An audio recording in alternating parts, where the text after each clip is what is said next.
તો પાટણમાં ફરી એકવાર દારૂબંધીના ધજાગરા પણ ઉડ્યા છે। મનવરપુરામાં ધમધમતી દારૂની ભઠ્ઠી ઝડપાઈ છે। એલસીબી પોલીસે ડ્રોનની મદદથી દારૂની ભઠ્ઠી ઝડપી છે। એલસીબી પોલીસે સ્થળ પરથી 5560 લીટરનો દારૂ વોશ અને 90 લીટર દારૂ ઝડપી લીધો છે। પોલીસે સ્થળ પરથી બુટલેગર અજીતજી ઠાકોરને ઝડપ્યો છે। પોલીસે મનવરપુરા માંથી 1 લાખથી વધુનો કિંમતનો દારૂનો જથ્થો ઝડપી પાડ્યો છે અને ત્યારબાદ તેને નાશ કરી દેવામાં આવ્યો છે। ડ્રોનની મદદથી એવા વિસ્તારો કે જ્યાં આગળ પોલીસ પહોંચે પહેલા બુટલેગરો ભાગી જતા હોય છે તેવા વિસ્તાર ઉપર ડ્રોનથી નજર રાખી અને ત્યારબાદ દારૂનો નાશ કરવામાં આવી રહ્યો છે। જો કે અહીંયા પણ જે જાણકારી છે તે પ્રમાણે જે મુખ્ય બુટલેગર છે તે સ્થળ પરથી ઝડપાઈ ગયો છે। અજીતજી ઠાકોર ઝડપાયો હોવાની જાણકારી છે અને હાલમાં પોલીસના આ કાર્યવાહીના દ્રશ્યો ડ્રોનમાં કેદ થયા છે।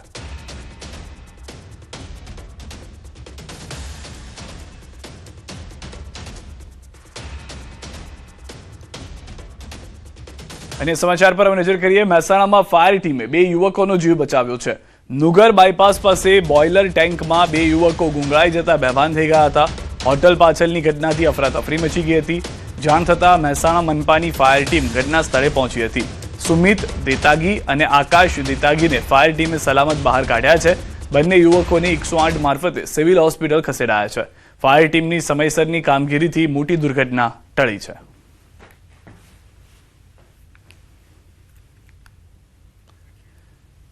સુરતના તડકેશ્વર ખાતે કંપનીમાં આગ લાગી છે। કંપનીમાં આગ લાગવાની ઘટના સામે આવતા જ કંપનીમાં બોઇલર બ્લાસ્ટની ઘટના હોવાની જાણકારી પ્રાપ્ત થઈ છે। કાપડ બનાવટી કંપનીમાં બોઇલર બ્લાસ્ટ બાદ આગની ઘટના બની છે। કંપનીમાં 108 ફાયર ફાઇટર પોલીસ ઘટના સ્થળ પર પહોંચ્યા હોવાના સમાચાર છે। કયા કારણોસર બોઇલર બ્લાસ્ટ થયું તે અંગે હજી રહસ્ય છે।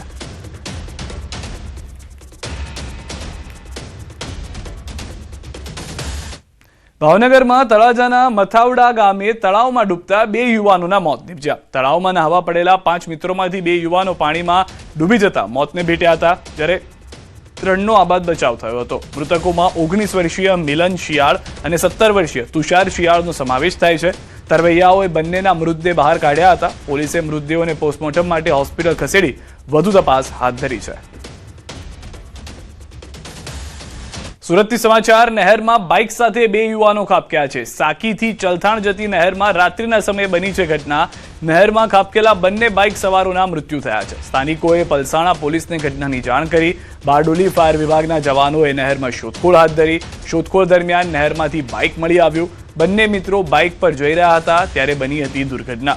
બંને યુવાઓની શોધખોળ દરમિયાન મૃતદેહો મળ્યાની માહિતી છે। સમગ્ર મામલે પલસાણા પોલીસે વધુ તપાસ હાથ ધરી છે। સુરતમાં ઉધનામાં બંધ ફ્લેટમાંથી માનવ કંકાલ મળી આવ્યો છે। એપી માર્કેટના લાંબા સમયથી બંધ એપાર્ટમેન્ટમાંથી માનવ કંકાલ મળી આવતા ચકચાર મચી ગઈ। ઘટનાની જાણ થતાં ઉધના પોલીસે સ્થળે પહોંચી તપાસ શરૂ કરી। કંકાલ નજીકથી મોબાઈલ ચાર્જર અને નોટબુક મળી આવી છે।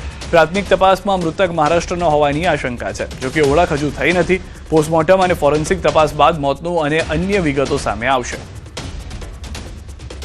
તપાસમાં જે માનવ કંકાલ મળી આવેલ તેનું ઇન્ક્વેસ્ટ પંચનામું ભરવામાં આવેલ છે। ત્યારબાદ માનવ કંકાલને ફોરેન્સિક પીએમ માટે હોસ્પિટલ મોકલી આપવામાં આવેલ છે। તથા જે માનવ કંકાલ મળી આવેલ તેની બાજુમાં એક બેગ પણ મળી આવેલ અને બેગમાં એક બુક મળી આવેલ અને બુકમાં એક જગ્યાએ સચિન રાજુ ડાભેકર લખેલું હતું કે મારું નામ આ છે। આ જે વ્યક્તિ જે છે એ કોણ છે તે અંગેની ઓળખ કરવાની પ્રોસેસ ચાલુ છે। રાજ્યમાં કૃત્રિમ વરસાદની માંગ જોવા મળી રહી છે। રાજ્ય માટે વાતાવરણ કેટલું અનુકૂળ છે? કૃત્રિમ વરસાદમાં સફળતાની શક્યતા કેટલી છે? દ્વારકા, પોરબંદર અને કચ્છમાં ઓછો વરસાદ અછતને પહોંચી વળવા જેટલો વરસાદ આપી શકે? આ સવાલો ઉઠી રહ્યા છે। અત્યારે હાલમાં વાત કરીએ તો પોરબંદરમાં લગભગ 7% જેવું, દ્વારકામાં પોરબંદર 17% જેવું, દ્વારકામાં 7% જેવું અને કચ્છમાં 26% જેટલો વરસાદ થયો છે। તો અત્યારે સૌથી વધારે કચ્છ, પોરબંદર, દ્વારકાની વાત કરું તો 3 વિસ્તારની અંદર જો આપણે કૃત્રિમ વરસાદનું જો આયોજન કરવું હોય તો ડેફિનેટલી કરી શકાય। એનું મતલબ એના માટે એક જ વસ્તુ સૌથી પ્રથમ આપણે જોવી પડે કે એની ઉપર કોઈ ક્લાઉડ ફોર્મેશન છે કે નહીં, હાલમાં વરસાદી વાદળો છે કે નહીં। જો વરસાદી વાદળ હોય તો જ આપણે એની અંદર આપણે ક્લાઉડ શેડિંગ કરીને એને આપણે આગળ વરસાદમાં રૂપાંતરણ કરી શકીએ છીએ। ગાંધીનગરમાં ગુજકો માસોલની 65મી વાર્ષિક સાધારણ સભા યોજાઈ. ચાલુ નાણાકીય વર્ષ 2025-26માં ગુજકો માસોલે અત્યાર સુધીનું સૌથી વધુ ₹11,479 કરોડનું ટર્નઓવર નોંધાવ્યું છે, જ્યારે કરવેરા બાદ ₹60 કરોડનો ચોખ્ખો નફો થયો છે. આ પ્રસંગે ચેરમેન દિલીપ સંઘાણીએ જણાવ્યું કે ગુજકો માસોલ 20% ડિવિડન્ડ આપતી સંસ્થા છે અને ખેડૂતોના હિત માટે સતત વિસ્તરણ કરવામાં આવી રહ્યું છે. સહકારી અને કૃષિ મંત્રી જીતુ વાઘાણીએ ગુજકો માસોલની કામગીરીને બિરદાવી. તેમણે જણાવ્યું કે ખેડૂતોને ગુણવત્તાયુક્ત ખાતર, બિયારણ અને દવાઓ મળી રહે તે સરકારની પ્રાથમિકતા છે. ગુજકો માસોલ દ્વારા અમદાવાદ સહિત વિવિધ સ્થળોએ ગુજકો મોલ શરૂ કરવામાં આવ્યા છે, તેમજ ઇલેક્ટ્રિક વાહનો માટે ચાર્જિંગ સ્ટેશન પણ શરૂ કરાયું છે. તો 20% ડિવિડન્ડ ગુજરાતમાં કોઈ પણ સંસ્થા આપતી નથી. ગુજરાતની ઘણી સંસ્થાઓ રાજ્ય કક્ષાની છે, પણ એકમાત્ર ગુજકો માસોલ 20% ડિવિડન્ડ આપે છે. એટલે ખેડૂતોને પણ સુરક્ષિત આવક મળે, એની સમૃદ્ધિ થાય અને સંસ્થા પણ એ દિશામાં કામ કરીને ખૂબ તરક્કી કરે એ દિશામાં અમારું બહુ કામ કરી રહ્યું છે. આપણી સહકારી સંસ્થાઓ ગુજકો માસોલ જેવી અન્ય કેટલીક સંસ્થાઓ એ પોતાની વિશ્વસનીયતાના આધાર ઉપર એ મિત્રો આ બીજો એ ખેતરમાં ખેડૂતને પહોંચાડવાનું કામ જે કરી રહી છે ને એ આજના સમયની માંગ છે, તમે એને પૂરી કરી રહ્યા છો. એટલા માટે દિલભાઈ હું વિશેષ અભિનંદન આપવા માંગુ છું. આખી એક પોલિસી ચાર્જિંગ સ્ટેશનો માટેની એ ટૂંક સમયમાં જાહેર કરવા જઈ રહી છે. સહકારી ધોરણે પણ આ ચાર્જિંગ સ્ટેશનો મળે એના માટે થઈ અને હું એ સરકારમાં સૂચન કરીશ. ધોળકાના ગામડાઓમાં આજે પાણીની વાત થાય છે, પરંતુ આ પાણી જીવન આપતું નથી, જીવન છીનવી લેતું હોવાનો આક્ષેપ થઈ રહ્યા છે. ધોળકાના ગામડાઓ ભીટાવાડા સહિત પાલડી, ત્રાસદ, નેસડા અને આબ્રેલી ગામના લોકો વર્ષોથી દૂષિત અને કેમિકલયુક્ત પાણીની સમસ્યા સામે ઝઝૂમી રહ્યા છે. મારા લગ્ન 20 વર્ષ થયા, 20-25 વર્ષ થયા. 4-5 વર્ષ પહેલા મારા ઘરવાળાને આવું હતું, કેન્સરનું આ પાણીના કારણે. અત્યારે મૃત્યુ પામ્યા હતો. મારા 2 બાબલા છે. એનું કારણ તમે માનો છો કે આ કેમિકલ પાણી આવે છે એના કારણે કે તમે પણ રહેતા છો, તમને પણ ઘરકામમાં યુઝ માટે આ તે કેવું?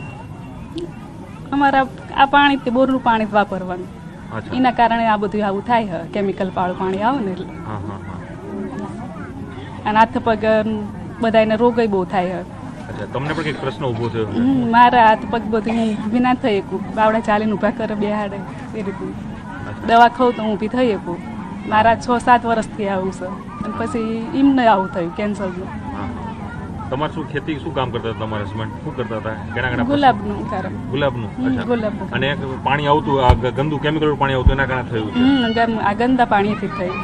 ન્યૂઝની ટીમ પહોંચી છે આજે ધોળકા તાલુકાના ભેટાવાડા ગામ ખાતે. અહીં ગ્રામજનો છે તે ધરણા ઉપર બેઠા છે અને મુખ્ય કારણ એ છે કે અહીં જે દૂષિત પાણી આવ્યું છે, કેમિકલયુક્ત પાણી આવ્યું છે, તેના કારણે અનેક પરિવારો છે તેના મુખ્ય કહેવાતા જે લોકો છે, જે પરિવારના સ્વજનો છે, તેના મૃત્યુ છે તે થઈ રહ્યા છે. તેને લઈને જ પરિવારજનો છે આજે અહીં ધરણા છે તે ધરણા ઉપર અહીં બેઠા છે. અને પગ બતાવો, શું છે પગમાં શું થયું છે? પગમાં શું થયું? પાણી લીધા થયું છે. પાણી લગાવ્યું? તમે કેટલા વર્ષ થયા ગામમાં? ગામમાં તો કેટલાય વર્ષથી ને 50-60 વર્ષ. તમારે શું થયું પગમાં અહીંયા? અમારા પગમાં આ પાણી લીધેથી આ પાણી લીધેથી બધું ખંજોળીને હાલવીને જવીને તો બાબુ ઉંમર થઈ ગઈ 50 વર્ષ, હવે તો બહુ ઘરે બધા આવી ગયા હશે. આજ ગામમાં બધાને આજ પ્રશ્ન ઉભો થાય છે. હા, આ 15 વર્ષથી પાણી આવવા માંડ્યું તારનું તા બધું થાય છે. નકર તો કશું નતું થતું. આગળ કંપની વાળા આવે તો કંપનીનું બધું પાણી આવે એનાથી અમારા ગામના બધાને રોગ થાય સાંભળીને. અમારા દેરના છોકરાને એકને દવા કરાવી